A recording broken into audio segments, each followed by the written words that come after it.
আল্লাহ যখন কাউকে ভালোবাসে তখন তার শরীরে 4টি নিশানা পাওয়া যায়, অর্থাৎ 4টি আলামত যদি আপনার শরীরে থাকে মনে করবেন আল্লাহ আপনাকে ভালোবাসে। 4টি নিশানা। 1 নাম্বার হচ্ছে যাদেরকে আল্লাহ তাআলা দ্বীনের সঠিক জ্ঞান দান করেন তাদেরকে আল্লাহ তাআলা মহব্বত করেন।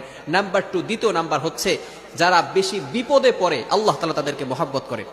যার শরীরে দেখবেন একের পর এক বিপদ আসতেছে, অসুস্থতা আসতেছে, বারবার বিপদ, একের পর এক বিপদ, একটা বিপদ যাওয়ার পর পরে আরেকটা বিপদ আসতেছে, আপনি হতাশ হবেন না প্রিয় ভাই। আল্লাহ তাআলা আপনাকে ভালোবাসেন। এই কোটি কোটি মানুষের ভিতরে আল্লাহ তাআলা আপনার প্রতি ফোকাস করেছেন, আল্লাহ তাআলা আপনাকে ভালোবেসেছেন বিধায় আল্লাহ পাক রব্বুল আলামিন আপনাকে বিপদ দিয়েছেন। মনে রাখবেন নবীদেরকে আল্লাহ তাআলা বিপদ দিয়েছেন। ইব্রাহিম আলাইহিস সালাম খলিলুল্লাহ এবং মিল্লাত আবিকুম ইব্রাহিম, যিনি সকল মুসলিম উম্মাহের সকল মুসলমানদের পিতা এবং সকল মুসলমানদের লিডার নেতা, সুতরাং ইব্রাহিম আলাইহিস সালামকে আল্লাহ তাআলা সবচেয়ে বেশি কষ্ট দিয়েছেন।